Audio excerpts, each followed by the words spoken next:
Greetings, lovely people, and welcome to Fast Track Thoughts. Today we're going to be talking about Episode 2 of Book of Boba Fett, so Chapter 2, The Tribes of Tatooine. So spoilers ahead for that episode. If you haven't watched it and you don't want to be spoiled, just watch it, it's a good episode. But yeah, let's get into it and roll that intro.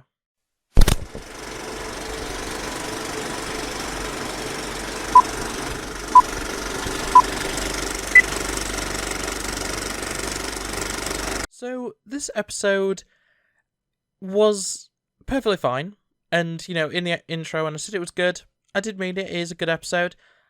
I just didn't really enjoy it. I'm going to go through my notes and just kind of talk through the episode, because that's really all I can do with this one. There's not really too much to discuss, which is kind of unfortunate, because last week's episode actually got me thinking this was going to be really good. This one's kind of put my expectations down a little bit, but we start off with an homage to the gate opening scene from episode 6. We get the entire run-up shot to the actual gate, and then the gate opening from the inside. It's a nice reference, that's all it is. They don't spend too much time with it, and generally it's pretty good. The enemies, the bad guys, the assassins, whatever you want to call them, from last episode, which one of them was kept alive for questioning, was an assassin of the Night Wind.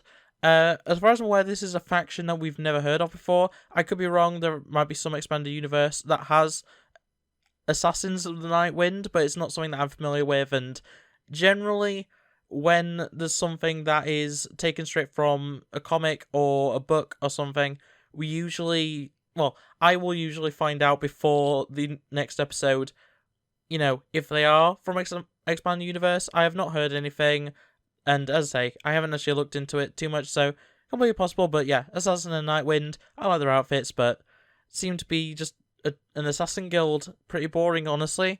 We have more non-basic swearing. We've had a few things like the thing that Greedo says in the redo and stuff. There's definitely plenty of random, swearing in. It's usually Huttese is the common language for it. There are a lot of different ones though, and we get more of that, it's always nice to hear a bit more variety of like universal phrases that just are known in the Star Wars universe that don't necessarily mean anything in English or in any real world languages. I guess, I guess that does change sometimes, but yeah, we have a scene of the assassin getting thrown into the Rancor pit, but there's no Rancor. There is no... it was mentioned by Fennec Shan last episode, the fact that, Jabba would have fed prisoners and enemies and whatever else to his animals and stuff. There doesn't seem to be any anymore, unless you want to count the Gamorreans, which I think would be a little bit unfair. But, there's no Rancor. So, the Rancor that we see in the Bad Batch isn't the Rancor that dies in episode 6, but also isn't present in Book of Boba Fett. So that seems to be a little bit of a plot contrivance that didn't need to exist, but in any case, no Rancor at Jabba's palace currently, or Boba's palace, I suppose, now.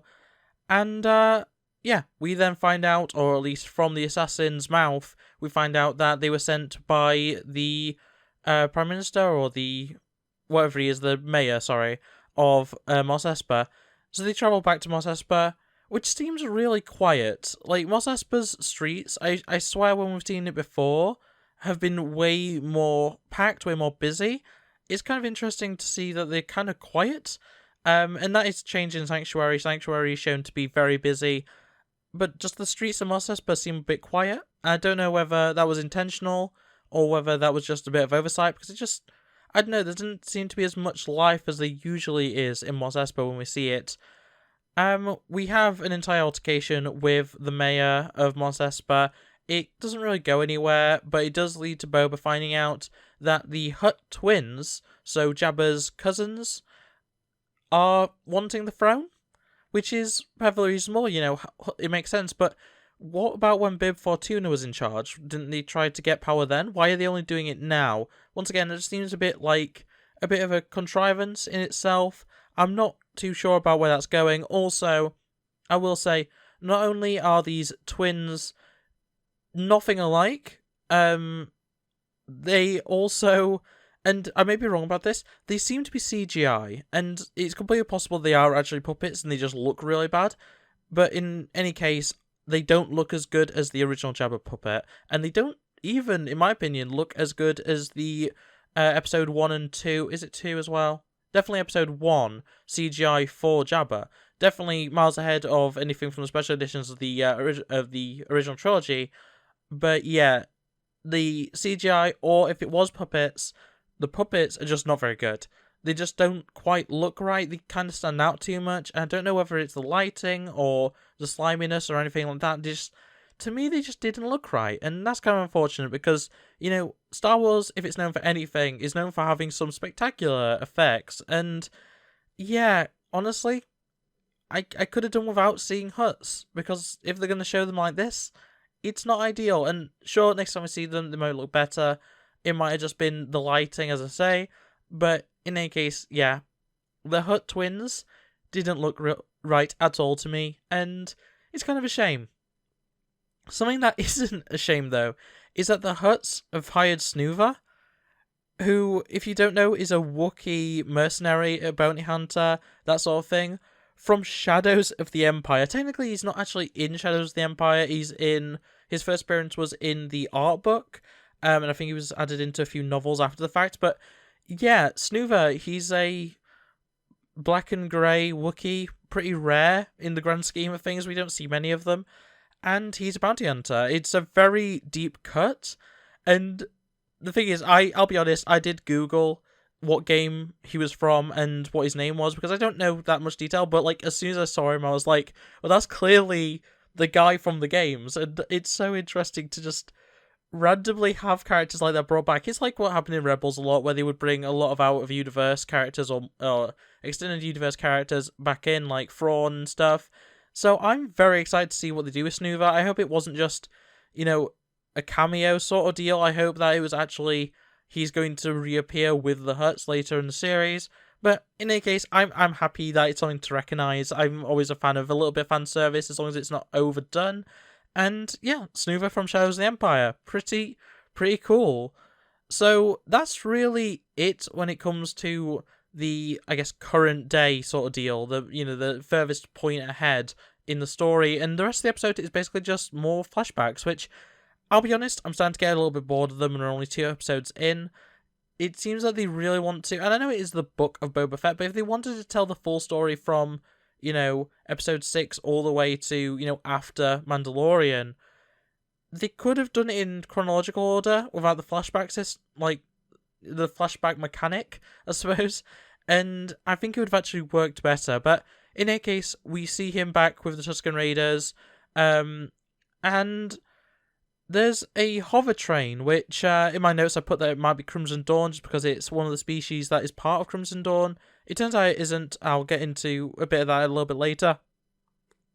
Boba has learnt Tusken Sign Language, which is pretty cool. That's obviously something that we first saw properly when it came to The Mandalorian, with Mando being able to do it. Obviously, I do believe we have seen other characters do it in things like the Clone Wars, and I think Anakin can actually do it in Attack of the Clones, so I need to rewatch those scenes again. But I believe he also can do it. It's nice to see that more characters are learning it, and also showing that there is consistency of how non-Tuskens can communicate with Tuskens. Because Tuskens, they understand English to an extent, they cannot speak it, so it makes sense that the sign language is a really nice in-betweener of just really basic motions that are pretty self-explanatory being used to communicate. It's a really nice little touch.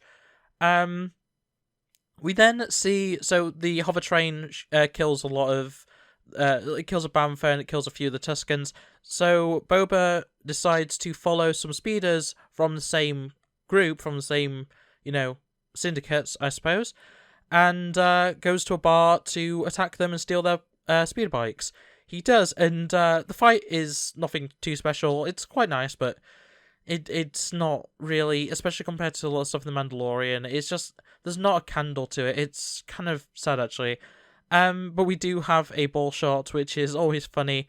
I don't really have much else to say about the fighting. The fight scenes in this series so far have been a bit they've not been as good as the ones with Boba Fett in The Mandalorian, so it's a bit disappointing, honestly. We then have a few scenes of Boba teaching the raiders how to ride the speeder bikes, which is pretty fun. Though it does fall into some episode 1 humour, a lot of slapstick, and obviously there's not much you can do when it comes to Tusken Raiders because of the fact that they don't speak any English, and, slapstick is the easiest thing to do with a species or any sort of character that doesn't speak. I understand that completely, but yeah, it just falls a bit too much into episode 1 humour for me, which I'm just not a fan of. Especially, it gets... There's some moments where it's very similar to stuff that happens with, like, Jar Jar, which I'm sure I don't need to be the one to say isn't ideal. But yeah, it's alright overall. There were a few times where I did laugh, but as I say, it just wasn't really good humour. It was a lot of slapstick, which can be funny. Just, it was a bit much. It was a bit much in my opinion. Also, the speeder effects don't seem that well done. And I hate to just sound like I'm complaining about the effects, but yeah, the effects at points, there was a few shots from when all the different speed bikes were driving together where it looked very green screened, and I'm sure it probably actually was. I doubt they actually, but based on everything that I've seen so far of the series, I don't think they're using the Mandalorian screen tech. And if they are, someone clearly didn't optimize it very well, because I've had experience using that technology quite recently, or like in the last 2 months, and getting it to look as bad as it did would be an intentional thing, I'm pretty sure, because it's not the most difficult software to use as long as you have a basic understanding of it. So I think it was green screened and it just didn't look that good. We then have a train fight scene, and as much as it pains me to say, because as much as I do, say I like Solo, I understand that it's not a very good film, this train scene in Book of Boba Fett is worse than the same one in Solo. And quite honestly, I don't really understand why I'm thinking that, but I just didn't enjoy it. And it might just be because I had less connection to the characters, it was only Boba and then some Tusken Raiders. I don't know, the stakes didn't seem as high. I don't think we saw any of the main Tusken Raiders die at all. I think it was all like just random side ones, which is kind of unfortunate. We even saw Tusken Raider just straight up get shot and survive. It's just, the stakes didn't feel that high. But yeah, it was an interesting enough scene, I suppose. I just don't think it was good as another scene of the same type in the franchise. So yeah, there's that. But anyway, we have a very odd-looking driver droid for the train. It has like spider legs and like a dozen arms, and it's a really weird-looking thing. And yeah, I don't really know what else to say about it. It throws itself out of the train to avoid being destroyed or stopping the train, and it survives perfectly fine. It'll probably be seen again, or it was just more slapstick humor. I don't know. But in any case, Boba manages to stop the train, and they capture, or they, I guess capture, they imprison in a way all of the syndicate members that were on the train, and I don't know what the species is at all, but it's a species that I think was first introduced in the Clone Wars, and we've seen in live action only in Solo, and we see one take their mask off, and it's not anything like I expected it to look like. Like, I thought I knew what they looked like under the masks, but no, they're like fish people, and it just, I don't know, that was a bit jarring. That's not a complaint. I was just like, my expectations were very different based on, I think I must have seen some like concept art at some point, because I'm pretty sure that species was like supposed to be in episode 7, and it was cut, but there was still like merchandise made for it and stuff, something like that. And yeah, I thought they looked very different from that under the helmet, but apparently no. They look like fish people, and yeah, it's just a little bit weird. But yeah, as I've been kind of saying throughout this, Boba refers to them as a syndicate. That doesn't really mean anything because it just means crime syndicate in general. They were trading spice or transporting spice or whatever from Kessel mines, which is stuff we've all heard before. But yeah, with it being just a generic syndicate, I don't think it's going to be Crimson Dawn, and obviously Crimson Dawn might not exist anymore because of the fact that Maul is dead, but at the same time, I don't actually know for sure. Crimson Dawn is such a big group within the, I guess, Star Wars universe, especially coming off Rebels and Clone Wars and soon the Obi-Wan series. It'd be interesting to see how Crimson Dawn continued after the death of Maul, and hopefully we do get to see a bit of that. I just don't know for sure. But yeah, we then have a scene where Boba is given a gift of a lizard that jumps up his nose and guides him. This throws him into a bunch of flashback scenes and traumatic memories and stuff like that. And this is all part of his trial to become a Tusken Raider, like a true Tusken Raider. And after he comes back with a stick, he's then given his Tusken Raider clothing, his cloak, I suppose, and he is assisted in turning that branch that he took into a gaffy stick, which is a really interesting way to see how gaffy sticks are actually made. It is very fun. It's a very nice scene. But yeah, that's really it for the episode, and it kind of just ends. And I don't know, this episode really just left me wanting more from it, and it's not even necessarily the episodes are slow or meandering or anything like that. I don't know, they seem a little bit barren, a little bit empty. There needs to be more. I don't know, I think I've been spoiled by Mandalorian and the Marvel stuff as well, but it feels like very little is actually happening in these episodes, which is really unfortunate. So, really, that just brings me to my random, thought that I just want to discuss a little bit. So, as I say, we got a few flashbacks of, like, traumatic events and stuff. So we saw a lot of young Boba Fett from episode 2, as well as a bit of Kamino, which is always nice to see. And, yeah, it's lucky that they have so much B-roll of Daniel Logan, because they are using so many shots that we've never seen before of Daniel Logan. And last episode, they did it as well. And I just assumed, it'll just be, alternate takes from Attack of the Clones. But we see a lot of shots that definitely did not, would never have been recorded for Attack of the Clones. Which just tells me that they just have a bunch of footage of young Daniel Logan. And, I'm trying to think, how old is Daniel Logan now? He's in his 20s or something. He's in 30s, sorry. He's 34, I've just Googled it. And, yeah, it's he doesn't look anything like Boba anymore. So it's it's just such an odd thing. Unless they did record a ton of footage of him, but that just seems really odd to me. I don't know, but, yeah. Daniel Logan's getting paid, I assume, so, I mean, good on him, but, yeah, that was just something that really keeps standing out to me, the fact that they have so much apparent B-roll, or either that or they're just CGIing Daniel Logan, but, I don't know, I guess they haven't shown anything that's, not just CGIable, because it's a lot of reflections, it's a lot of back-of-head shots, so it's I can completely believe that it's, just CGIing the face, or the reflection, or whatever, of just a random actor. I can completely believe that. I don't know. That's something that stood out to me. But otherwise, that is all I have to say about Chapter 2 of Book of Boba Fett, The Tribes of Tatooine.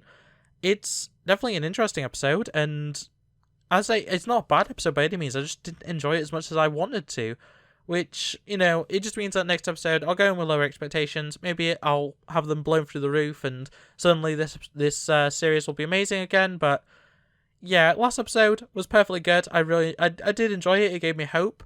This episode's kind of drawn me back a bit, and yeah, I guess we'll find out next week if I am suddenly enjoying it again. But in any case, that's going to be it for this episode of Fast Track Thoughts, for this thoughts video, whatever you want to call it. I hope you enjoyed. If you did, make sure to like it, subscribe if you're around here, and ring the bell so you never miss an upload. I try and get these out on Wednesdays or Thursdays. It depends how late in the day I actually watch the episode. Obviously, this one's going out on Wednesday because I managed to actually watch it early on. But, yeah, so Wednesdays, Thursdays, that's usually when I get a video out. And I am working on reviews. I'm going to keep mentioning it every time until I eventually do it.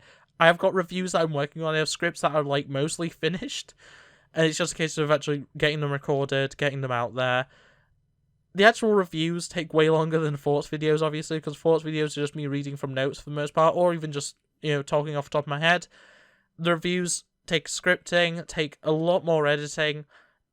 It's just a much more long-form content, process. So, yeah. I hope you're looking forward to some of that, and I'll see you next time. Bye! It's been a long week. I feel like I could use a vacation.